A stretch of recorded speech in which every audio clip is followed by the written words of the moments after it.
आज दोपहर को भोजन नहीं करेंगे, शाम को भी नहीं करेंगे, नंद भवन में जाएंगे प्रसाद पावे।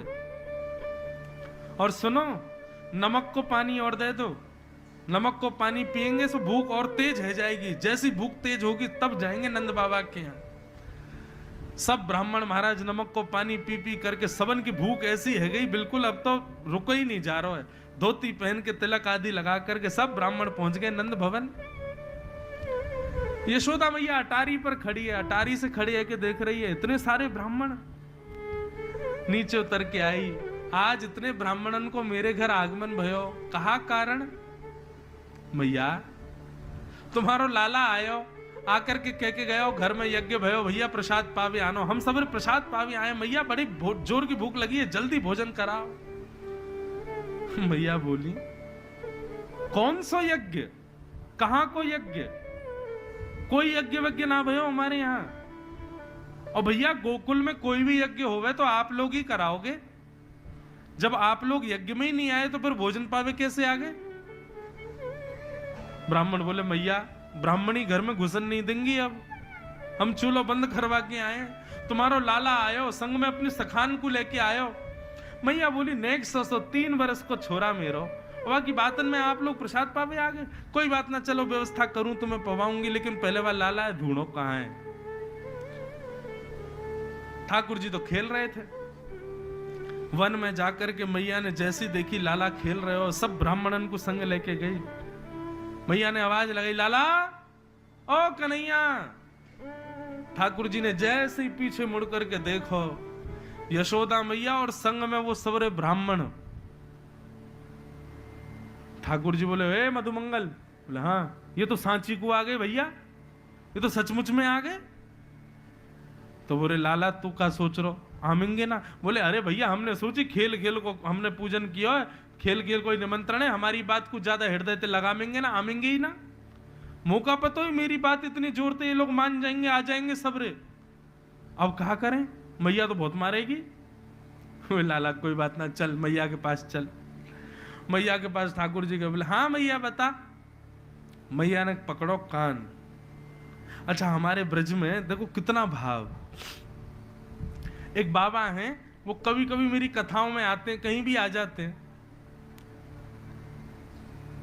इतने भाव से कथा सुनते हैं। अगर उनके सामने मैं ये बोल दूं ना, मैया ने लाला को कान पकड़ो, सोई बाबा वो कथा में हाथ जोड़ते हैं और कहते हैं, नहीं नहीं नहीं नहीं, ठाकुर जी के कान मत पकड़वाओ, दर्द हो जाएगा लाल जी को, आप कान मत पकड़वाओ। मतलब वो कथा को कोई कथानक रूप से नहीं सुनते, वो सुनते हैं, वो जो भी मैं बोलता हूं, जो भी वक्ता बोलते हैं, वो ऐसे सुनते हैं जैसे वास्तव प्रत्यक्ष लीला चल रही है। एक बार कहीं कथा, जोधपुर में कथा चल रही थी, बाबा पधारे, तो गोवर्धन लीला आज के दिन की कथा थी। समय बहुत ज्यादा हो गया, तो हमने कहा भाई नख पे ठाकुर जी ने 7 कोस लंबे चौड़े गिरिराज पर्वत को धारण कर लिया, अब समय बहुत हो गया है, अब आज रात भर ठाकुर जी ऐसे ही रहेंगे, सुबह हम आगे की कथा कहेंगे।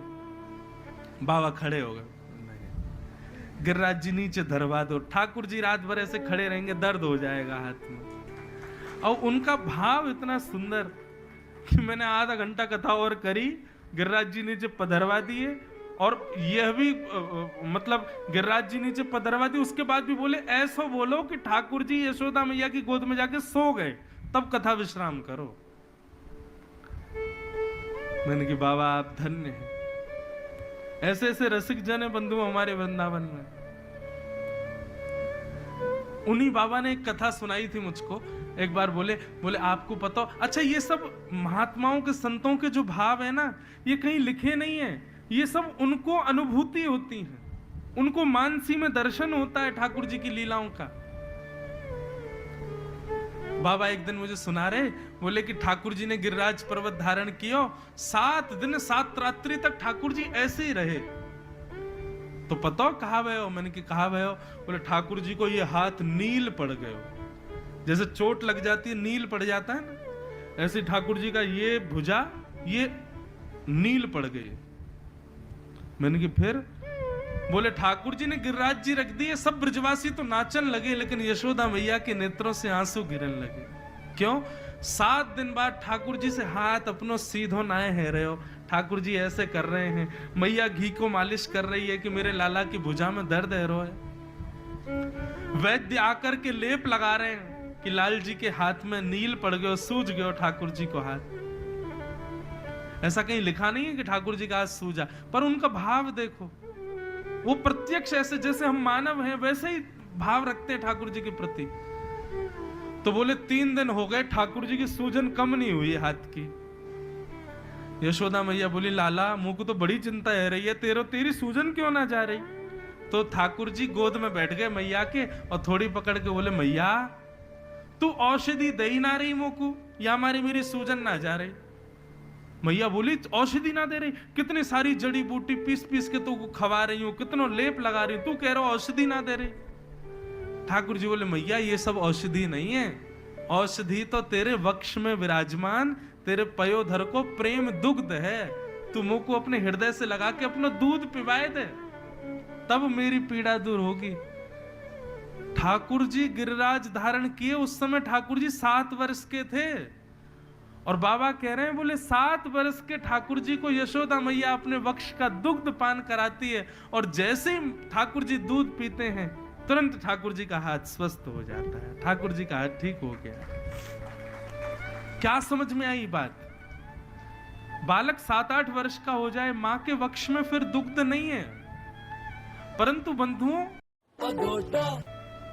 मां के पयोधर में दुग्ध कोई बालक की आयु बढ़ने से कम होता है ऐसा नहीं। भागवत में न जाने ग्रंथों में कितनी बार ऐसा लिखा है कि अपने पुत्र के प्रति वात्सल्य जब मां को आता है ना, बहुत लाड़ जब आता है, तब मां के वक्ष से दुग्ध प्रकट होता है।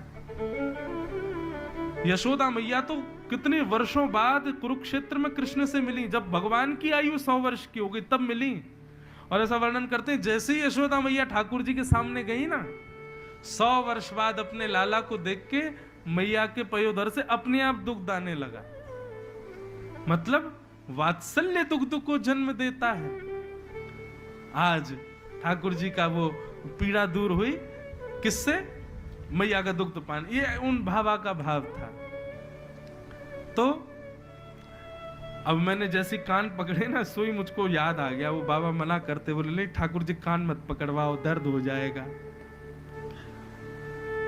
लेकिन भैया हम तो ब्रजवासी हैं, ब्रजवासी तो ठाकुर जी को घोड़ा बना दे, खुद ऊपर बैठ जाए, चल घोड़ा टुक टुक टुक आगे चल, वो ठाकुर जी की चोटी और पकड़ ले, अब यहाँ को मुड़ जा, अब यहाँ को मुड़। मधुमंगल श्रीदामा ऐसे खेल खेलते हैं ठाकुर जी के संग। मैया बोली अरे लाला ज्यो ज्यो बड़ो है तो जा रहा हूं उधम मचावे, ये सब कौन है? काय को निमंत्रण दे के आए हो इन लोगन को? ये सब ब्राह्मण बेचारे आ गए कि हमको आपके लाला ने निमंत्रण दियो भोजन को, हम सब भोजन पावे आए, कहां से पवाऊं इनको? ठाकुर जी उन सब ब्राह्मणों को देख करके बोले मैया तेरी सौगंध खा के कह रहा हूं, मैंने इनको पहली बार देखो, या तो पहले कभी ना मिलो मैं इनते, मुझे तो ये ना पता इनको घर कौन सी गली में, सब झूठ बोल रहे हैं, मैंने कोई निमंत्रण ना दियो।